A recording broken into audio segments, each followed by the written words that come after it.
Какой наиболее явный пример факта из разряда «и нафига мне эта информация» сообщил вам ваш коллега? Несколько лет назад, когда я была невинной 17-летней девушкой, я работала администратором, мойщицей волос в салоне красоты. Моя начальница, женщина 45 лет, пришла на работу и попросила вымыть ей голову. Это вполне обычная просьба, и я сказала: конечно, без проблем. Я усадила ее у раковины для мытья головы, и как только вода коснулась ее волос, они стали очень липкими и спутанными. Она заметила мое замешательство и, как ни в чем не бывало, сказала: прости, мои волосы грязные, на них семя, у меня не было времени сходить в душ утром. Мой коллега сказал, что у него не опустившиеся яички. Не поверил, пока он не показал мне. Коллега сказал мне, что кожу его шланга можно собрать так, что его лонгер становится похож на змею, которая сбросила свою чешую. Он спросил, хочу ли я на это посмотреть, я сказал нет, затем он вытащил свой шланг и все равно продемонстрировал это. Да, меня окружают странные люди.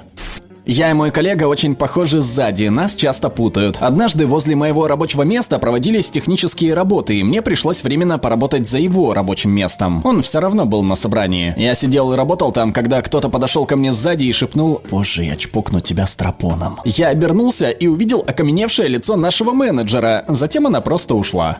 Я работала с девушкой, у которой был избыток веса, и она рассказывала мне о свингерских вечеринках для толстых, на которые она ходит, и о том, что к 22 годам количество мужчин, с которыми она переспала, перевалило за 100. Она жила в трейлерном парке и носила футболки с надписями типа «Если ты богат, то я не замужем». У меня сейчас обострение генитального герпеса, сказала мне кассирша лет 50, когда мне было 16, и я работал упаковщиком, причем рядом с нами стоял покупатель, и это было сказано совершенно не в тему. Моя начальница на прежней работе рассказала мне о порнозависимости своего мужа и о том, какие виды клубнички он предпочитает, и по ее словам, ему никогда не хочется кувыркаться с ней. После этого мне стало довольно неловко разговаривать с ним. При встрече с ее мужем я не мог думать ни о чем, кроме его проблемы. Я знаю, что у одного из моих коллег были фантазии в духе Фурии об огромном драконе, который связывает его. Я знаю всю историю психологических заболеваний еще двоих. А одна коллега поделилась со мной поразительно личными подробностями о том, как над ней издевались в детстве и прочем. Я всегда рад выслушать и все такое, но я реально не понимаю, почему все эти люди рассказывают мне такие вещи, если они едва знают меня. У меня самого куча проблем. Возможно, они чувствуют это, но я рассказываю о них только в интернете совершенно незнакомым людям, как любой нормальный человек. Коллега, которого я ненавидел на протяжении многих месяцев, рассказывал мне все о своей жизни. Самая свежая информация была о том, что он на протяжении последних 6 месяцев изменяет своей жене, на которой женат 6 лет. И о том, что он зол на девушку, с которой встречается, потому что она наградила его герпесом. Этот ублюдок – отец 2 детей. Хочу сразу отметить, что если бы у меня был хоть какой-то способ связаться с его женой, я бы сделал это. Но я не знаком с этой женщиной, а коллега не сидит в соцсетях. Коллега однажды сказала мне, что у нее срабатывает рвотный рефлекс, когда она сует ватную палочку в ухо. Она считает, что это странно, поскольку она без проблем делает глубокий отсос. Я устроилась на новую работу официанткой. В первый день обучения было мало посетителей, поэтому мы с коллегой болтали на протяжении очень долгого времени. За первый час после встречи она рассказала мне все о своей недавно начавшейся менопаузе и очень беспорядочных, но очень обильных месячных, которые она вызывает. В частности, о том, что из ее вагины выходят сгустки крови, похожие на сырые куски печени. Коллега сказал, что волосы на его заднице вросли в кожу и вызвали инфекцию из-за того, что он слишком часто ездил на велосипеде. Судя по всему, врачу пришлось сделать надрез, чтобы выяснить это. Не могу сказать, что мне очень хотелось слушать все это, когда я ел свой йогурт утром. Что этим утром его моча вышла не в виде струи и даже не множество струй, а скорее в виде аэрозоли. Я работаю администратором в дорогом ресторане. Обычно на пару со мной работает хостес, и вы бы удивились тому, насколько легко женщины готовы поделиться всеми видами очень личной информации с любым человеком, с которым они проводят более 4 часов в день. Одна хостес рассказала мне, что в первый рабочий день у нее был понос. Другая рассказала, что у бармена, с которым она встречается, маленькое хозяйство, и она использует кондиционер для волос в качестве смазки. Еще одна рассказала, что ее парень совершенно не удовлетворяет ее. Однако больше всех мне понравилась хостес, которая которая с самого начала знакомства рассказала мне, что она отказывается от любой работы, связанной со степлерами, потому что до смерти боится их. Она также призналась, что всегда не удовлетворена в плане интима, и она позволяет своему мужчине регулярно эякулировать ей на лицо, потому что, цитирую, «Ему нравится делать эту фигню, поэтому я позволяю ему это делать. Хотя это очень странно, когда он делает это посреди ночи, пока я сплю, а потом я просыпаюсь, типа, какого хера?» Я молчал, ожидая, что она улыбнется и скажет, что пошутила, но она не шутила.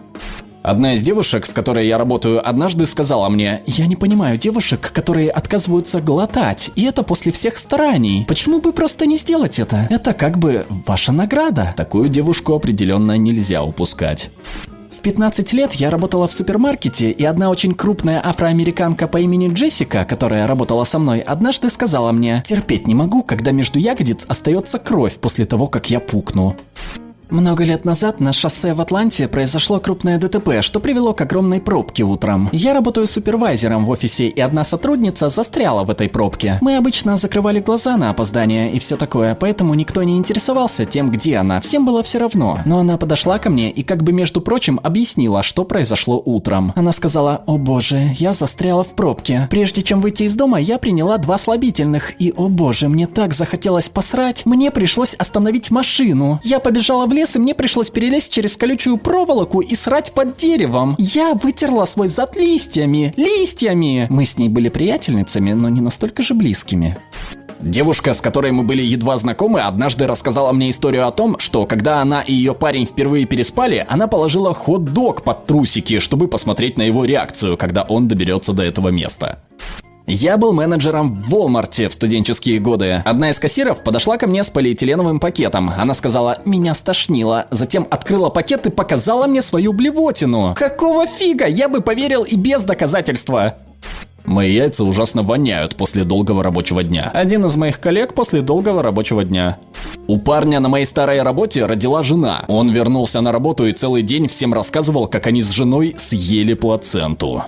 Одна очень привлекательная девушка рассказала мне, как она лежала на солнце, раздвинув ноги как лягушка, поэтому у нее остались ожоги на внутренней стороне бедер. Мне тогда было 18 лет, и я был в восторге от этого рассказа. Менеджер спросил: «Твои глаза кажутся довольно красными, может, у тебя конъюнктивит?» Сотрудник ответил: «Не, чувак, я только что очень мощно посрал. Должно быть, в моем глазе лопнул сосуд». На моей первой работе, мне было 16, мой менеджер рассказала мне, что ее парню нравится, что у нее герпес, потому что из-за этого ее киска лучше на вкус. Моя жизнь больше не была прежней. Это было сказано не напрямую мне, но я услышала, как коллега разговаривала с другой девушкой на кухне. Замужняя девушка сказала, что размер шланга ее мужа 22 сантиметра. Другая ей возразила: «Не может быть, твой муж такой низкий?» Замужняя девушка сказала, что ночью дома измерит размер. На следующий день она сказала: «Ох да, там всего 14 сантиметров». В старших классах я работал с очень привлекательной девушкой, которая подкатывала ко мне, но я был слишком туп, чтобы понять это. В те годы я был ботаником, поэтому я думал, что любой вид флирта — это лишь изощренная шутка и издевательство надо мной. Как-то раз она ушла на 10-минутный перерыв, но немного задержалась, поэтому я один обслуживал очень длинную очередь покупателей. Затем она подошла ко мне и сказала: «Извини за опоздание, я была занята». Затем она поднесла 2 своих пальца к моему носу. Я понюхал и посмотрел на нее с удивлением, как бы говоря: «Что за фигня?» Ее пальцы пахли очень странно. Прошли годы, пока я дошел до 3-й базы с девушкой и сразу же понял, чем тогда пахли ее пальцы. Мой коллега рассказал мне о генитальных бородавках, которые у него появились после интима в Майами со стриптизершей, которой он заплатил $200. Владелец компании, в которой я работаю, услышал, как я сказала подруге, что пойду на восковую депиляцию во время обеденного перерыва. Он начал рассказывать мне, что каждый раз идет на восковую депиляцию перед отпуском, и предложил ходить на процедуру вместе. Он также признался, что принимает ветеринарные обезболивающие перед каждой процедурой, так как это очень больно. Это было очень неприлично, но в то же время чертовски смешно. Моя начальница, женщина с очень стереотипным материнским поведением, которая была старше меня примерно на 15 лет, одним утром пришла на работу и рассказала мне о сне, который она видела прошлой ночью. В этой сне мы с ней по какой-то причине спали в одной кровати, и я всю ночь отказывался обниматься с ней. По ее словам, она проснулась рассерженная на меня из-за этого. Несколько лет назад я работал на кухне с одной крупной афроамериканкой, которая когда-то сидела в тюрьме. Однажды, когда мы готовили ростбиф, она сказала: терпеть не могу ростбиф. Я спросил, почему? Потому что он пахнет как женская киска в тюрьме, а там не так часто принимают душ. Я спокойно вышел, проблевался и с тех пор не ем ростбиф. У меня есть коллега, которая имеет репутацию человека, который постоянно несет какую-то ахинею. Буквально вчера она спросила, знаю ли я какое-нибудь заведение, где она могла бы отбелить свой зад. По ее словам, она хорошенько осмотрела свой анус, и ей не понравился его внешний вид. Не знаю, сможет ли она когда-нибудь сказать что-то, что превзойдет это. Обязательно подпишитесь на наш канал, чтобы не пропустить новые супер интересные обсуждения. Становитесь нашим патроном по ссылке в описании и слушайте наши выпуски фоном, без рекламы и цензуры. Ну а пока предлагаем посмотреть другие наши видео.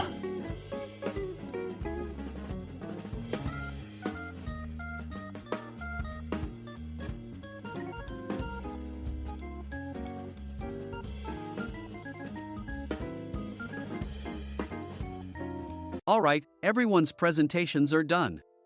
Nick, the manager, said as he tried to move the discussion forward. Excuse me, I haven't. I recently found out something. Nick interrupted me and began to speak. There's apparently someone in this department who didn't graduate high school and is just a part-timer.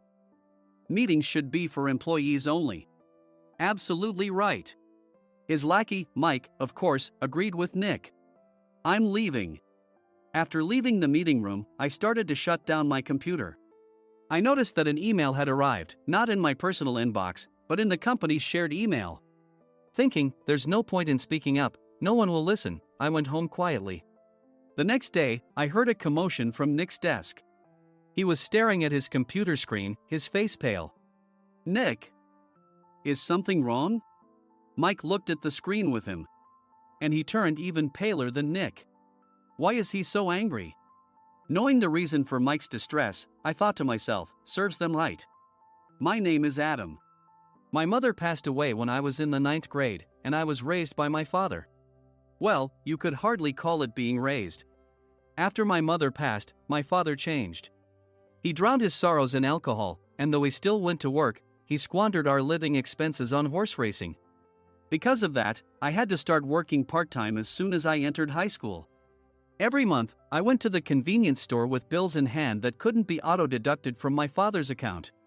Even though I endured it because I didn't want to be alone, I reached my limit in my second year of high school and dropped out. I found a live-in job at a distant inn. Thank you for everything. The day I left home, my father, still staring at the TV, spoke. Take care. That was our last conversation. Back then, 18 wasn't the age of majority, so I needed my father's permission to work, and I couldn't hide my place of employment. Yet, my father never visited me even once. I kept working just to survive, and before I knew it, I was 42. Years of hard work paid off, and I was transferred to the headquarters. I was thrilled to be recognized by the company, as I thought I'd be working in the field until retirement due to my lack of formal education. Listen up. Our work can change the future of our employees. Don't drag us down.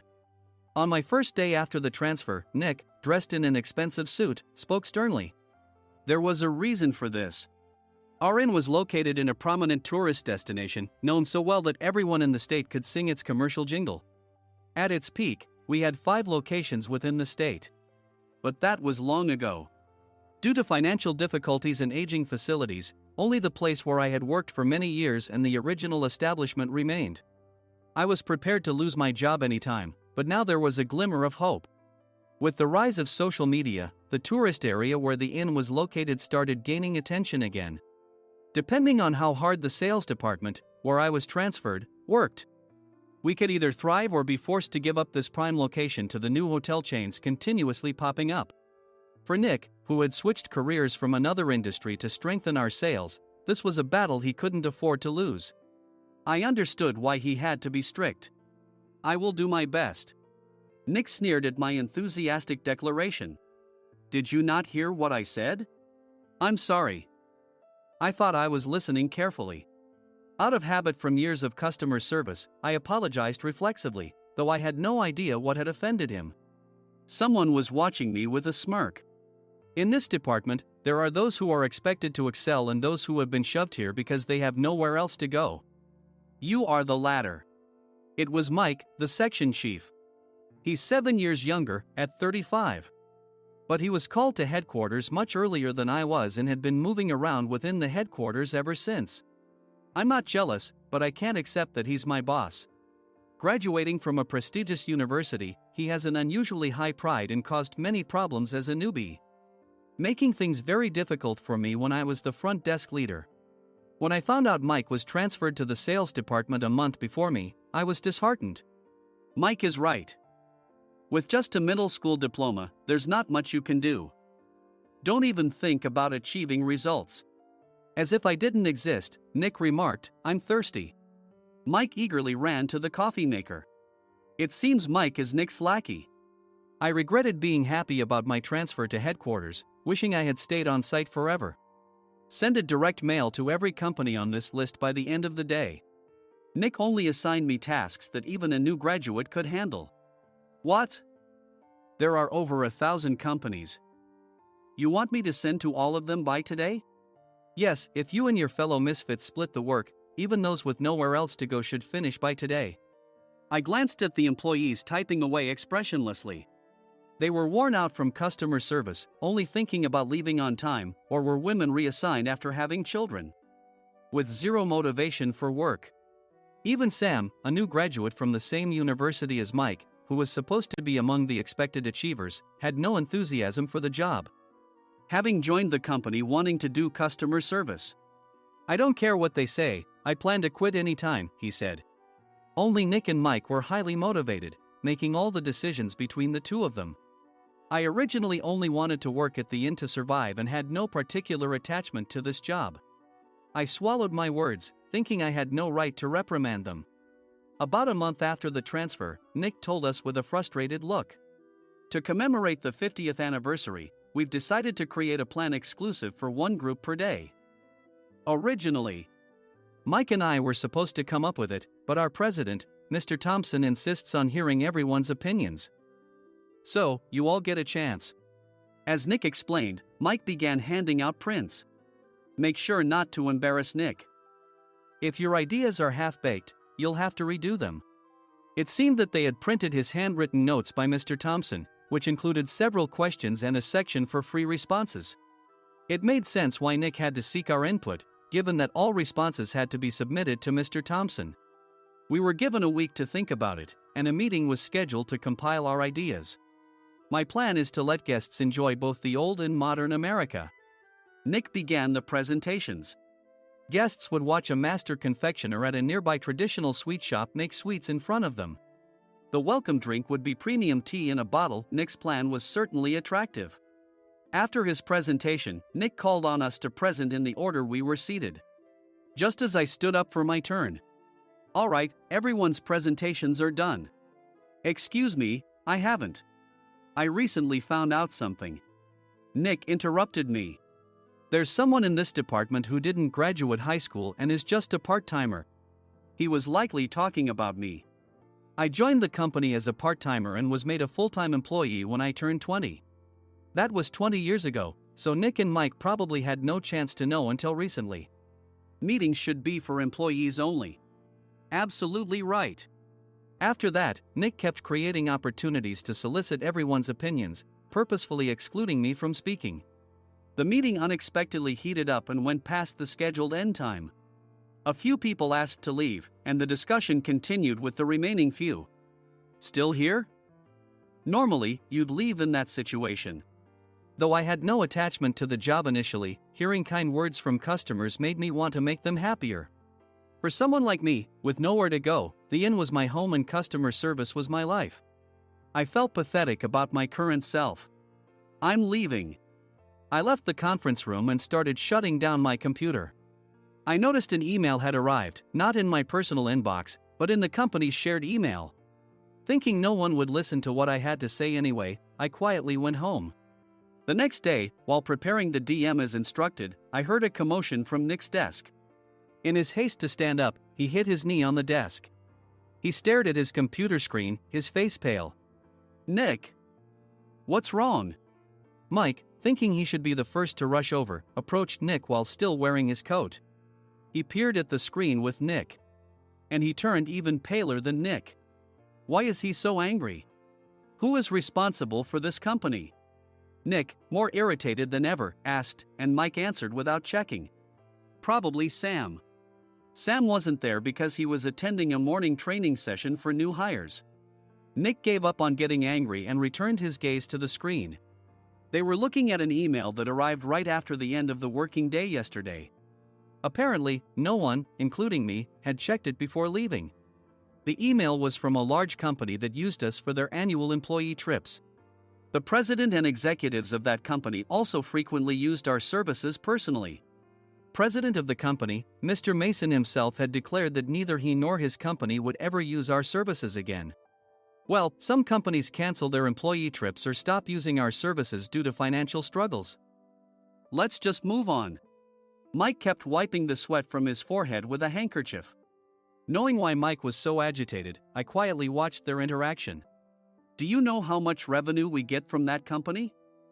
We can find other guests to fill the rooms, but we'll lose the banquet costs, gift shop revenue, rental car fees, and more. Moreover, the gifts were supposed to be prepared by the traditional confectionery shop involved in Nick's proposed plan.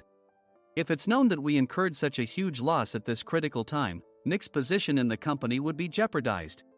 Nick took a deep breath, seemingly trying to calm himself. All right, Mike. Go to New York right now and apologize to Mr. Mason. What? You're coming with me, right? I have urgent work to do. I trust you, which is why I'm entrusting this to you. Please. Mike, believing Nick's sincerity, agreed with a determined look on his face, saying, yes. That's Nick for you. Even if Mike went to apologize, Nick would shift all the blame onto him if the client didn't change their mind. Well, it was Mike's fault to begin with, so it served him right. About 3 hours later, Sam answered a call from somewhere and repeatedly apologized, saying, I'm very sorry. Everyone watched to see what was happening. After ending the call, he informed Nick with a weary tone. When Mike arrived at the client's company, he only made things worse, further infuriating Mr. Mason. He was demanding, get his boss here immediately. It was no wonder Sam was exhausted, dealing with such a call right after returning from training. What is that idiot doing? All right, Adam, you're coming with me. If sacrificing Mike didn't work, then I must be next. Normally, I'd want to refuse at all costs, but I saw an opportunity in this situation. If I can be of assistance, I'd be happy to join you. I immediately followed Nick, and we flew to New York. When we introduced ourselves at the reception, it became clear how serious the situation was, as the receptionist personally escorted us to the president's office. Angry voices leaked through the door, making both Nick and me uneasy. Excuse me. I'm Nick, the supervisor. I understand my subordinate has caused you trouble, and I deeply apologize. Nick, with his experience in the corporate world, knew enough to offer an apology before excuses. However, his customer service skills left much to be desired. I sighed as I saw Mike trembling like a small dog in the corner of the room. What kind of training are you giving your subordinates? Mr. Mason glared at Nick with a red face. The intensity of his gaze made even Nick take a step back. Regrettably, I joined this company only 2 years ago and was unaware of Mike's issues. I should have identified his shortcomings sooner. Indeed. I should have realized sooner. No sensible person would come to apologize and then give a lengthy presentation on the drawbacks of not using their in. Nick froze, his mouth slightly open. Suspecting the worst, I picked up the documents that had fallen to the floor. It seemed Mike hastily prepared these documents on the plane, listing the disadvantages. Disadvantage 1: if you change the venue for the company trip, employees might suspect it's for cost-cutting reasons, leading to a negative impression. Reading it aloud half-jokingly, Nick snatched the papers from my hand and checked the contents with a furious expression. Among the stack of documents was a receipt from a nearby convenience store's copy machine. I felt a pang of dread, hoping he hadn't shown the receipt as well. What do you think he said when I asked what kind of nerve he had to do this? I'm very sorry. Faced with the dire situation, Nick must have thought there was nothing left to do but apologize. In a voice smaller than I'd ever heard from him, he uttered words of apology. He said, "I'm a Harvard graduate. I don't believe I said anything wrong." "Mike, what have you done?" Forgetting his plan to pin the blame on Mike, Nick yelled loudly, even in front of Mr. Mason. "I didn't do anything wrong." "You're still saying that? Look at him." Mike pointed at me with a shaking hand. "I was assigned to headquarters in my 20s and now I'm a section chief. This guy only made it to headquarters at 42. Everything I've done proves I was right. So why are we losing the contract?" Having said his piece, Mike collapsed to the floor. "Of course. You were sent there because you had nowhere else to go." Mike never expected to hear such words from someone he looked down upon. He lunged at me, and Nick hurriedly stepped in to stop him. "Mr. Thompson told me Mike is a quick thinker, and to take good care of him." There's no way he was pushed aside. "Don't make things worse here." "He didn't say quick thinker, he said only quick-witted, didn't he?" I don't remember that part." I recalled the many troubles Mike caused when he was a newbie. When Mike was on the front line, his pride was so high that he never apologized to customers. Customer service, especially in our job, doesn't work alone. It brings both good and bad situations. If the front staff or housekeepers made mistakes, or the cleaning company didn't properly clean a room, one had to apologize to the customers regardless of personal fault. Mike, in such situations, would never apologize, insisting he wasn't at fault. This often angered customers, and as the front desk leader, I frequently had to apologize on his behalf. He caused complaints and disrupted operations, which is why he was quickly moved to headquarters. In departments where he didn't interact directly with customers, his quick thinking was beneficial and things went well. But it seemed his flaws were starting to show. Corporate reservations are supposed to be entered into the system by the sales representative. But a quick check yesterday revealed that more than 10 items were missing from the client's reservation. The handover document clearly stated what needed to be prepared. Why didn't you enter it into the system? Why do we have to give them special treatment? Filling rooms near the banquet hall, setting up all the food in advance. Specifying the brand of wine, they're too demanding. No wonder he always angered customers, I thought, feeling a headache coming on. Grouping them in rooms near the banquet hall is for our benefit too. It makes it easier for the staff to set up beds and serve breakfast since everyone's schedule is synchronized. As for the other requests, Mr. Mason suggested them to lighten our load. I didn't know that. Nick finally seemed to realize that Mike was the one who had angered the client. What did you say to them? I just told them we wouldn't give them special treatment anymore. We shouldn't waste effort on things that don't bring in money. I was utterly exasperated at his lack of understanding of customer service. Of course, we shouldn't comply with unreasonable demands. But carrying over successful practices from past stays makes customers feel remembered and enhances their experience. Good memories encourage repeat visits. That's part of our job. I looked down at Mike, who was sitting on the floor. In our job, nothing is a waste. Mr. Thompson likely moved you to the sales department, hoping you'd finally understand this. How do you think he feels now that you failed to meet his expectations? Mike, tears in his eyes, fled the president's office. I was amazed he still hadn't apologized. You have it tough, Adam. It's okay, we're all employees of the same company. I deeply apologize for this disrespectful incident. Especially after all the care you've shown us. If it weren't for you, Adam, I really would have stopped staying here.